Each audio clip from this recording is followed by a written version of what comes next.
어제 여야가 내년도 예산안을 법정 시한 내에 처리하기로 합의를 했습니다. 구두선에 그치는 당위적 합의가 아닙니다. 당위적 차원의 합의가 아닙니다. 올해는 무슨 일이 있더라도 예산안을 법이 정한 시간 안에 제대로 처리해야 합니다. 내년도 정부 예산안 556조 원은 코로나 위기를 극복하고 강하고 빠른 경제 회복과 미래 전환을 준비하는 그런 재원입니다. 적시에 통과되고 집행되어야만 최대의 효과를 발휘할 수가 있습니다. 법을 만드는 국회가 당리당략을 이유로 법정 기한을 지키지 않는 낡은 관행을 이번만큼은 바꿔야 합니다. 내년 경제 반등을 위해서는 투자를 유인하고 활성화해야 합니다.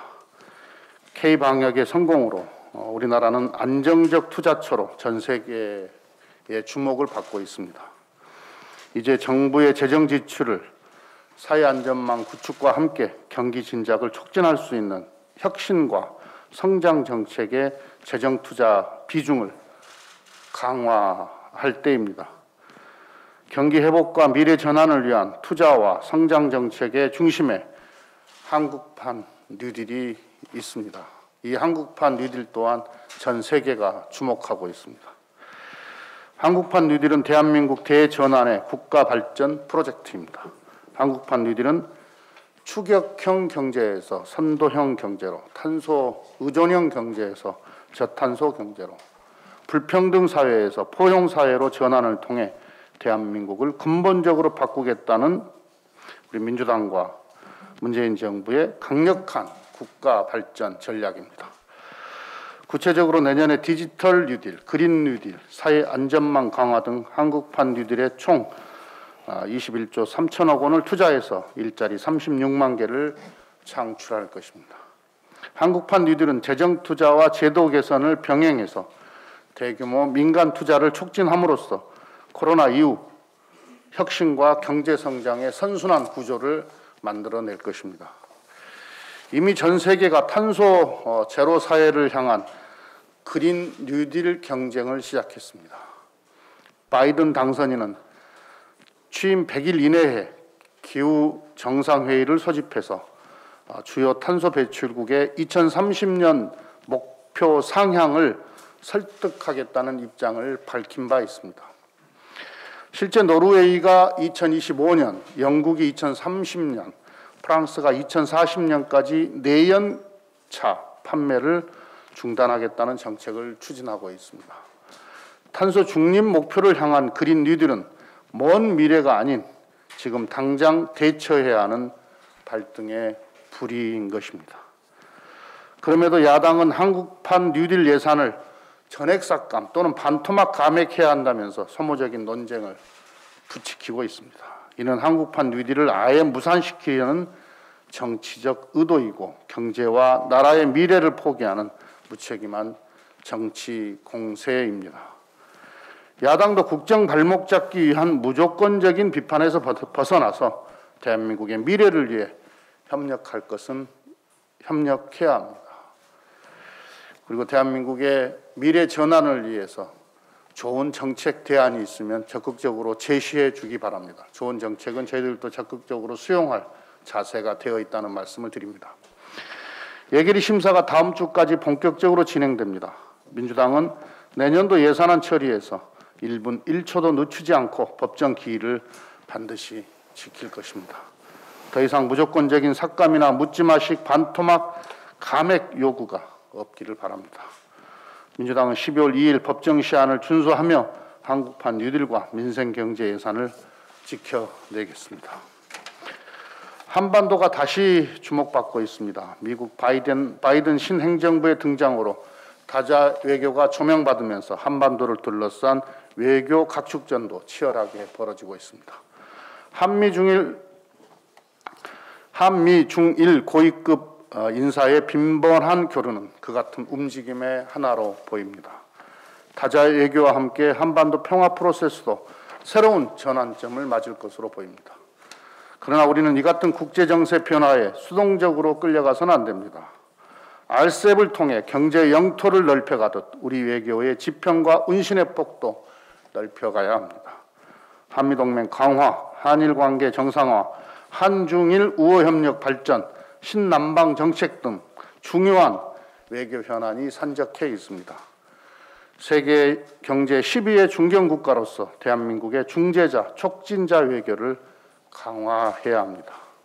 대한민국은 과거의 외교 번방에서 벗어나 경제와 평화에서 제 목소리를 내는 중견국가로서의 외교적 위상을 강화하고 있습니다. 우리 정부가 올해 초부터 RCEP 협정 체결을 위해 아세안 15개 참여국의 이견을 아세안을 포함한 15개 참여국의 이견을 조정하는 촉진자로서 주도적 역할을 한 것은 아주 의미가 큽니다. 연말 한중일 정상회의 개최는 동북아 협력 질서 구축에 한국이 중재자 역할을 할 수 있는 또 다른 계기가 될 것입니다. 한반도 평화는 물론 동북아 협력 질서 구축에 중재자, 촉진자 역할을 강화할 수 있도록 정부의 능동적이며 다각적인 외교 노력도 당부합니다. 특히 지체되고 있는 한반도 평화를 앞당기기 위한 정부의 주도적이고 전략적인 남북 대화 노력을 주문합니다. 한반도 운전자 역할로 남북 간, 북미 간 새로운 대화에 물꼬를 터주기를 바랍니다. 정부의 중재자, 촉진자 외교를 뒷받침하는 국회의 초당적 의원 외교도 중요합니다. 여야가 초당적 방미 대표단을 추진하기로 합의한 것은 매우 뜻깊습니다. 바이든 행정부의 외교 정책은 취임 100일 안에 핵심 기조가 결정될 것입니다. 국제 정세의 전환기에 국회가 초당적 외교를 하는 것은 매우 의미 있는 일입니다.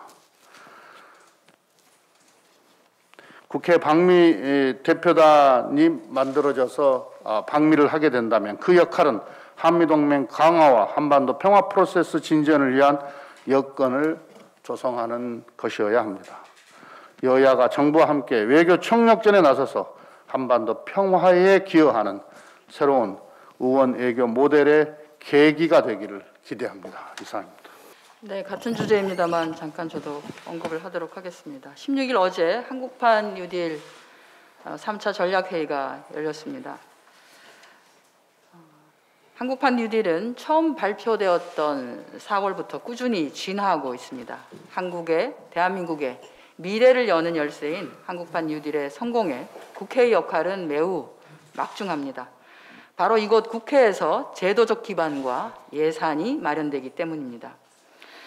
우리 당은 지난 10월 말 한국판 뉴딜 당정청 워크숍을 통해서 포용적 디지털 사회를 실현시킬 디지털 뉴딜, 녹색 산업 발전을 도모하고 새롭게 변화하는 국제 환경 기준에 발맞추어 나가는 그린 뉴딜, 고용사회 안전망의 사각지대를 해소하고 미래를 주도하는 인재 양성을 위한 사회적 뉴딜, 그리고 국가 균형 발전의 기조를 실현할 지역 균형 뉴딜의 4대 영역과 선도, 성장, 공정, 그리고 상생이라는 4가지 키워드로 범주를 나누어 입법을 준비해 왔습니다.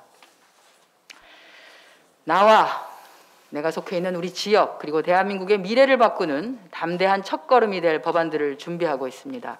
이번 정기국회 내에서 법안 통과에 세심한 노력을 기울일 것입니다.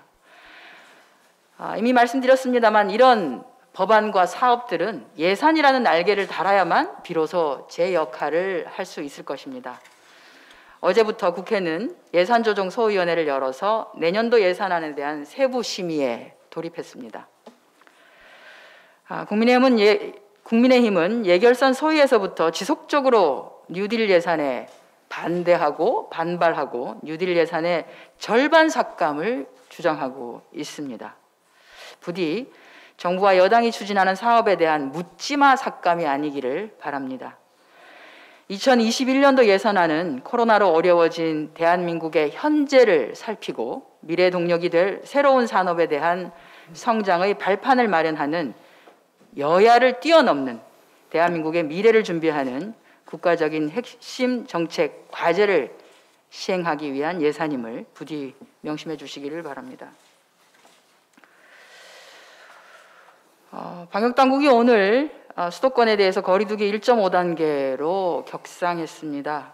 코로나19와의 싸움은 긴 호흡으로 봐야 한다는 것이 자명해졌습니다. 좋아졌다가도 언제 그랬냐는 듯이 또 비상 상황으로 돌입하기도 합니다. 어려움이 많습니다.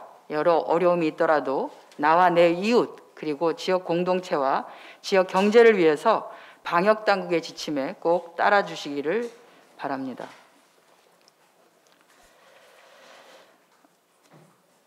방송인 사유리 씨가 정자기증으로 등남을 했습니다. 자발적인 비혼모가 된 것인데요. 축하드리고 또 아이에게 축복드립니다.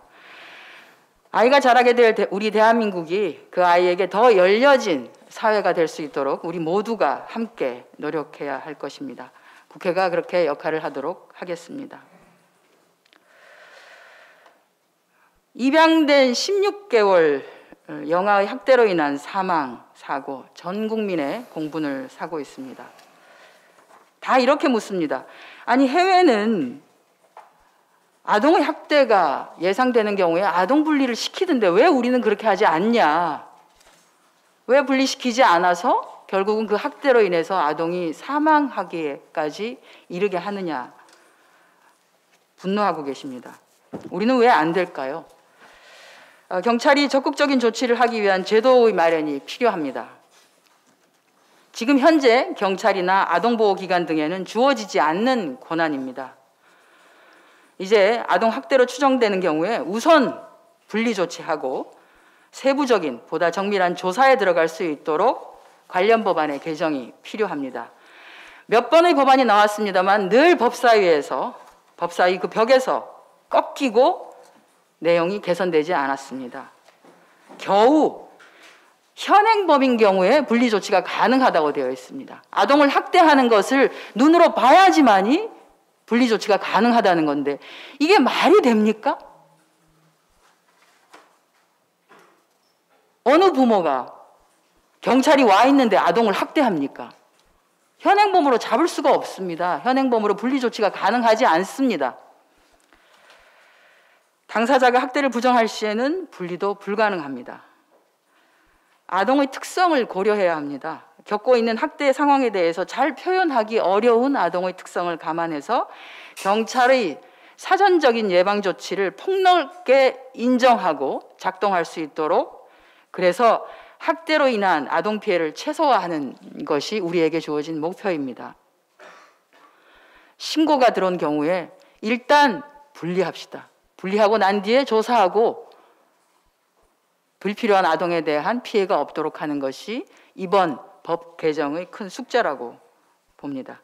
이것 역시 이번 정기국회에 우리에게 맡겨진 숙제입니다. 여야가 합의하에 잘 처리해 주시기를 바랍니다. 마지막으로 저희가 지금 법안 소위 개최 일정을 보니 정기국회 일정은 얼마 남지 않았는데 정말 한숨밖에 안 나옵니다. 말씀드렸다시피 쌓여있는 법안들은 무지하게 많은데 제대로 논의하고 제대로 심의하고 처리하기 위해서는 더 자주 법안 소위가 열려야지만이 처리할 수 있는데 그렇지 못합니다.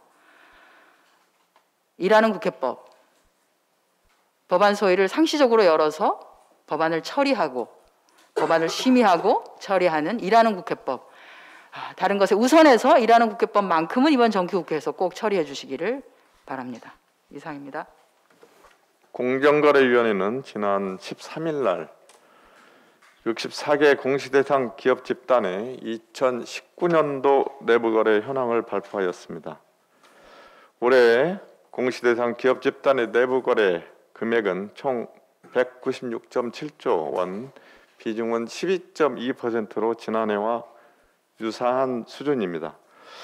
그러나 세부적으로 살펴보면 2015년도에 도입된 사익 편취 금지 규정의 도입 이후로도 사익 편취 행위가 근절되지 않고 있으며 총수 있는 상위 10대 집단의 내부거래 비중이 전체적으로 증가하여 일반 집중의 심화를 걱정해야 할 때입니다. 또한 총수 있는 상위 10대 집단의 내부거래 비중은 2015년도 13.1%에서 2019년도 14.1%로 증가하였고 내부거래 금액 역시 2015년도 124.8조 원에서 2019년도 150.5조 원으로 증가하였습니다. 특히 주목할 부분은 총수 일가 지분율과 내부거래 현황 간의 관계에서 총수 2세 지분율과 내부거래 비중이 강한 상관성을 보이는 점입니다. 총수 2세 지분율이 20% 이상인 회사의 내부거래 비중은 19.1%로 총수 2세의 지분율이 20% 미만인 회사의 내부거래 비중 12.3%와 큰 차이를 보이고 있습니다. 대기업 집단의 내부거래가 총수 2세의 경영권 승계의 수단으로 활용된다는 의심이 가능한 상황인 것입니다. 공정거래위원회 대기업 집단 내부거래 현황 발표에서 가장 걱정스러운 부분은 사익편취 규제의 사각지대에 있는 회사의 내부거래 금액과 비중이 현저히 높다는 점입니다. 사각지대 회사는 규제 대상 회사에 비해서 내부거래 금액이 1.5배가량 많으며 특히 총수일가 지분이 29%에서 30%인 상장사의 내부거래 비중은 23.1%에 달하는 것으로 나타났습니다. 내부거래는 수직적 통합의 경제성, 거래병의 전략 등과 같은 효율성 제고 차원에서 순기능이 존재합니다. 그러나 우리나라에서는 일반 집중의 심화, 편법적 경영 승계 수단으로 남용 등과 같이 경쟁을 제한하는 내부거래의 역기능이 부각되어 나타나고 있습니다. 시장에서의 공정한 경쟁 질서를 확립하기 위해서라도 대기업 집단의 부당한 내부 거래를 규제할 필요성이 있으며 이를 위해서 공정거래법 전무개정안을 비롯한 공정경제 3법에 조속한 입법이 필요하다고 생각합니다. 더불어민주당과 정부는 규제 사각지대에서 이루어지는 사익편취 행위와 부당한 내부 거래를 근절하여 대기업 집단의 내부 거래로 인한 역기능을 최소화하는 데 최선을 다하겠습니다. 이상입니다. 네, 원내부 대표 홍성국입니다. 올 3분기 상장 기업들이 예상외로 훌륭한 경영 성과를 보였습니다. 어제 마감된 올 3분기 상장 기업의 영업이익은 전년 대비 약 31%, 순이익은 41%나 성장한 것으로 조사되었습니다. 특히 헬스케어 업종의 영업이익은 110% 증가했고 IT 업종도 66%나 성장했습니다. 그동안 공급 과잉에 빠져 힘든 구조조정 과정에 있었던 조선, 디스플레이, 철강, 기계 산업 등도 경쟁국을 압도하는 실적을 보여줬습니다. 물론 매출액은 코로나19의 영향으로 답보 상태였습니다. 이것은 한국 기업들이 강한 글로벌 경쟁력을 보유하고 있음을 이 위기 국면에서 다시 한번 확인할 수 있는 결과입니다. 적극적인 재정 정책, 기업 실적 호조, 저금리 현상이 맞물리면서 3분기에 경기 회복 조짐을 보였습니다. 이 결과 한국을 떠났던 외국인 투자가들마저 한국 시장에 되돌아오면서 어제 종합주가지수는 사상 최고치에 바짝 다가섰습니다. 원화 환율도 크게 강세를 보이면서 한국 경제의 상대적 굳건함을 보여주고 있습니다. 한국 경제를 이끌고 있는 IT와 헬스케어 등 미래 산업이 단연 돋보이고 있습니다. 그러나 이 산업에서 여타 산업의 확산 속도는 상당히 제한적입니다. 추가로 다른 국가들도 한국을 빠르게 추격하고 있습니다. 따라서 IT와 헬스케어와 같은 성장 산업은 더 강하게 지원해서 확실한 초격차를 벌여야 합니다. 더불어 코로나19의 직격탄을 맞고 있고 산업의 대전환 과정에 처해 있는 여행, 도소매, 건설업 등과 같은 내수용 산업은 조속히 회복될 수 있도록 과감한 재정 지원을 통한 양동 작전을 펼쳐야 합니다. 최근 화이자와 모더나 백신을 비롯한 코로나19 백신 개발이 활기를 띠고 있습니다. 그러나 아직 갈 길이 멉니다. 백신이 대중화되고 우리 삶이 정상으로 돌아가는 시기도 현재까지는 내년 하반기 이후로 보는 시각이 우세합니다. 이런 불확실한 글로벌 여건을 감안할 때 올해와 마찬가지로 내년에도 국가 재정은 우리 국민의 생존을 지키는 유일한 버팀목이 될 수밖에 없습니다. 이번 주부터 예산 조정 소위가 열리고 있습니다. 내년 상황도 아시다시피 중차대합니다. 정쟁성 예산 삭감을 멈추고 신속한 심의와 통과의 힘을 모아야 합니다. 2014년 이후 국회가 예산안 법정 시한을 준수한 적이 단 한 번도 없습니다. 이런 나쁜 관행을 국가 위기 국면인 올해에도 반복해서는 절대 안 됩니다. 지금은 여야가 선을 긋고 편을 가를 때가 아닙니다. 코로나 시대에 한국 정치권의 시대 정신은 침체된 경기를 부양해서 국민을 살리는 오직 한 가지입니다. 이는 여야 구분이 없는 공동 무한 책임입니다. 반드시 예산 처리 법정 시한을 준수하여 정치권이 국민에게 희망이 되고 힘이 될 수 있도록 협조해 주시기를 야당에게 촉구합니다. 이상입니다. 사회적 거리두기 격상에 대비해 철저한 준비를 부탁드립니다. 방역이 밥이고 방역이 최고의 경제 살리기입니다. 방역 당국은 오늘 사회적 거리두기 1.5단계 격상을 발표할 것으로 보입니다.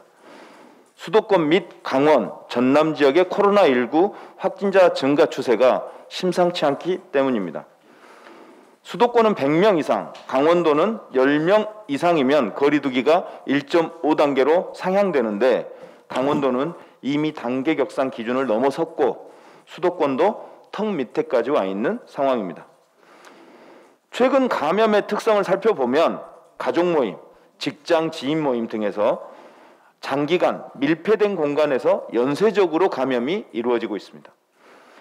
사회적 거리두기가 1단계로 완화된 후 야외 활동이나 모임 등 국민의 접촉면이 증가했고 증가한 접촉면은 가족 및 지인을 통한 일상적 감염으로 이어지고 있다는 분석입니다. 감염 경로를 알 수 없는 확진자의 비중도 점차 늘어나고 있습니다. 확산세를 막기 위해 즉각적인 사회적 거리두기 2단계 격상이 필요하다는 감염병 학자들의 주장도 있습니다. 이러한 주장에 대해서도 방역 당국은 면밀히 검토해야 될 것으로 보입니다. 거리두기 단계가 상향되면 또다시 우리의 일상이 제한되고 겨우 살아나기 시작한 서민 경제에 심각한 타격을 미치지 않을까 염려됩니다. 정부의 방역과 민생이라는 두 마리 토끼를 잡기 위한 정부의 많은 고민도 이해합니다. 전적으로 공감합니다. 하지만 백신, 치료제 개발이 완료될 때까지 방역이 곧 밥이고 최고의 경제 살리기라는 사실 또한 잊지 마시기 바랍니다. 지금껏 그래왔던 것처럼 신속하고 투명한 정보 공개를 통해 거리두기 상향 조치가 필요하다고 판단되면 바로 실시할 수 있도록 철저히 준비해야 합니다. 국민 여러분께서도 개개인의 방역에 적극 동참해 주시기 바랍니다. 더불어민주당이 제대로 돕겠습니다. 사회서비스원 설립을 위한 야당의 적극적인 협조를 부탁드립니다. 오늘 오후 국회 보건복지위원회에서는 문재인 정부의 국정과제인 사회서비스원 설립을 위한 공청회가 개최됩니다. 고령화, 돌봄의 사회화 등 사회서비스에 대한 국민 요구가 증가함에 따라 사회서비스원을 통해 양질의 사회서비스를 제공하고 접근성이 취약한 국민들을 공적 체계로 끌어들이기는 등 공적 책임을 확대하자는 내용입니다. 더욱이 사회서비스 제공 인력 대부분이 불안정하고 낮은 수준의 처우에서 벗어나지 못하고 있습니다. 이를 개선하는 내용도 포함시켰습니다. 사회서비스원법은 이미 20대 국회에서 입법 공청회를 거쳤고 예산 편성을 통해 2019년부터 4개 광역시도에서 시범사업까지 실시되고 있는 사안입니다. 코로나19라는 전대미문의 국가적 재난 상황 속에서 노인과 장애인 그리고 아동의 돌봄에 공백이 생겨서는 안 됩니다. 대구 지역에서 코로나19가 크게 확산됐을 당시 대구시 사회서비스원의 공공돌봄의 역할이 모범적으로 잘 해냈다는 그런 사례도 우리가 유심히 살펴볼 필요가 있습니다. 사회서비스원 법제화 논의 초기에 보육서비스, 장교 요양서비스 분야의 일부에서 반대 입장이 있었던 것도 사실입니다. 하지만 정부와 여당이 지속적으로 설득해 이제 보건복지위원회에서 법제화를 눈앞에 두고 있습니다. 공청회를 통해 지방자치단체 그리고 현장의 목소리를 더 듣겠습니다. 많은 준비를 거쳤지만 더 꼼꼼히 살피겠습니다. 코로나19 위기를 헤쳐나가기 위한 다양한 정책 제안에 대해 야당의 적극적인 협조를 부탁드립니다. 감사합니다.